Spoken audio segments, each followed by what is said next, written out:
Sumainyo ang Panginoon. At sumaiyo rin. Ang mabuting balita ng Panginoon ayon kay San Mateo. Papuri sa iyo, Panginoon.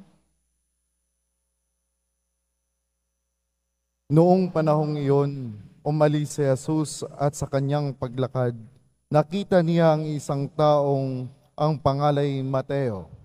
Nakaupo ito sa paningilan ng buwis. Sinabi ni Jesus sa kanya, "Sumunod ka sa akin." Tumindig si Mateo at sumunod sa kanya. Nang si Jesus at ang kanyang mga alagad ay nasa bahay ni Mateo, dumating ang maraming publikano at makasalanan, at sila'y magkakasalong kumain. Nang makita ito ng mga Pariseo, tinanong nila ang kanyang mga alagad, "Bakit sumasalo sa mga publikano at sa mga makasalanan ng inyong guro?" Narinig ito ni Jesus at siya ang sumagot, "Ang mga may sakit ang nangangailangan ng manggagamot, hindi ang walang sakit. Humayo kayo at unawain ninyo ang kahulugan nito. Habag ang ibig ko at hindi hain, sapagkat naparito ako upang tawagin ang mga makasalanan, hindi ang mga banal." Ang mabuting balita ng Panginoon. Pinupuri ka namin, Panginoong Heso Kristo. Magsiupo muna ang lahat. My dear brothers and sisters in Christ, peace be with you. Alam naman natin na tayo ay makasalanan. Sa umpisa pa lang ng ating pagdiriwang ng banal na misa, ating inamin sa harapan ng Diyos ang ating pagkakasala. Tayo ay makasalanan. Tayo ay lumabag sa loobin at utos ng Diyos. Tayo ay naging malayo sa Kanya. Tayo ay marungis sa harapan Niya. Kaya't nararapat lamang na tayo ay dumulog. Ang pagdulog na may kababaang loob na tumatanggap ng pagkukulang at ang ating pagmamalabis. Pagdulog na humihingi ng awa at habag sapagkat hindi tayo naging marapat sa Kanya. Pagdulog na umaasa sa Kanyang kapatawaran. Walang sino man sa atin dito ang may karapat-dapat sa Panginoon at sa Kanyang grasya. Walang sino man sa atin dito na Pariseo na magmamalinis at nagmamarunong. Lahat tayo ay makasalanan at nangangailangan ng Diyos. Ito ang katangian ng pinaghaharian ng kaharian ng Diyos. Mga taong tanggap ang pangangailangan ng grasya at habag ng Diyos upang umusad at mabuhay. We are all in need of God's grace and mercy. His grace makes us see His wisdom in all that we experience today. Kung tayo ay lumalapit kay Poong Nazareno, sapagkat tanggap natin na hiwalay sa Kanyang grasya, hindi natin makikita ang kagandahan ng buhay na puno ng sakit at hinagpis. Sana sa ating mapuna ng sa kadami-dami ng ating pinagdaanan sa buhay, kahit na minsan ay napupuno na tayo at nasa punto na tayo ay susuko, pero ngayon nandito pa rin tayo sa dambana ng Diyos, naninikluhod at umaasa sa isang buhay na puno ng grasya. Karapat-dapat ba tayo? Bakit nakapagpapatuloy pa tayo sa ating buhay? Iisa lamang ang dapat nating pakatandaan. Pinangingindapat tayo ng Diyos. Ito ay dahil sa grasya at awa ng Diyos. Ito ay dahil sa Kanya. Kaya hindi dapat tayo panghinaan ng loob na dumulog sa Kanya, sapagkat Siya ang ating tagapagpagaling, ang manggagamot ng ating buhay na nagbibigay lakas at kalusugan sa atin na sakitin. Ang Kanyang kagandahang loob ay ang pinagdadaluyan ng lahat ng grasya.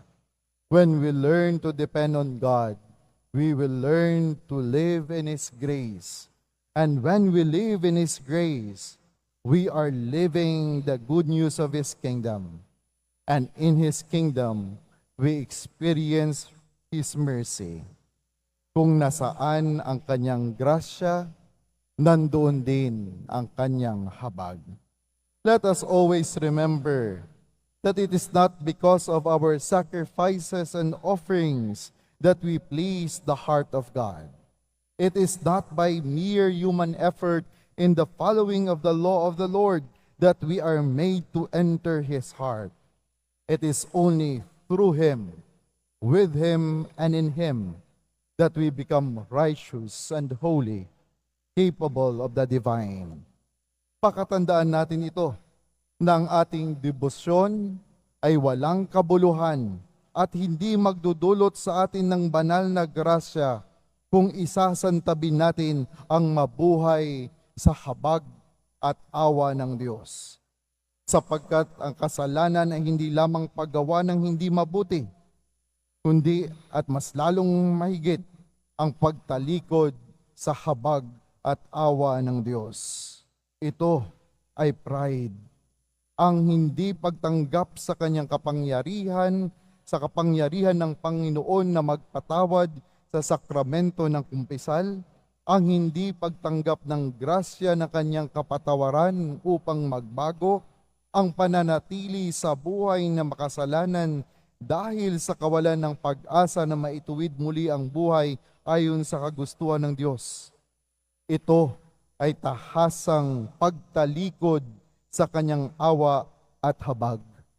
Maihahantulad na tayo sa mga paraiso, sa Pariseo, na hindi bukas sa paghahari ni Kristo, umaasa lamang sa kanilang kakayahan at galaw. Mataas ang pagtingin sa sarili at hindi tinatanggap ang pangangailangan sa Diyos. Pero kapag tayo ay nasa habag at awa ng Diyos, magpapatuloy tayong nakakabit sa Kanya, katulad ng isang sanga na magpapatuloy mamunga kung nakaugnay ng mahigpit sa puno nito. Matatanggap natin ng may kagalakan ang ating mga pasanin at buong pusong umaasa sa kanyang grasya. Ito sana ang magiging saloobin natin sa ating pagdebosyon, sa pagdulog, sa banal na misa, at sa paninikluhod sa Diyos. Grasya at awa, ito ang ating buhay sa Diyos. Matuto din sana tayong mabuhay kagaya ng Diyos, nang may grasya at awa sa ating kapwa. Si Propeta Amos ay nagpahayag tungkol sa gagawin ng Diyos sa kanyang bayang Israel na tumalikod sa kanilang responsibilidad sa kanyang kawan. Paiiralin ko sa lupain ang tagutom, magugutom sila ngunit di sa pagkain, mauuhaw sila ngunit di sa tubig, at kauuhawan nila aking salita mula sa hilaga papuntang timog at mula sa silangan pakanluran. Hahanapin nila ang salita ng Panginoon, subalit di nila masusumpungan. Ang buhay na walang grasya ay ang buhay na wala ang salita ng Diyos, na tanging alay ng Ama para sa ating kaligtasan. Ang salita ang nag-uugnay sa ating lahat upang sa presensya ng salita na nagkatawang tao, tayo ay mabubuklod sa isang pag-ibig at pananampalataya. Kung mabuhay tayo sa grasya ng Diyos, dapat maging grasya din tayo sa ating kapwa. Katulad ng salita ng Diyos na ibinahagi sa atin bilang mabuting balita, tayo naway mabuhay katulad niya, sapagkat tayo ay nabubuhay sa salita ng may kapal at magpapatuloy sa buhay sa salita ng Diyos. Grasya at habag na galing sa Diyos. Ito naway maging grasya at habag sa ating kapwa. Amen.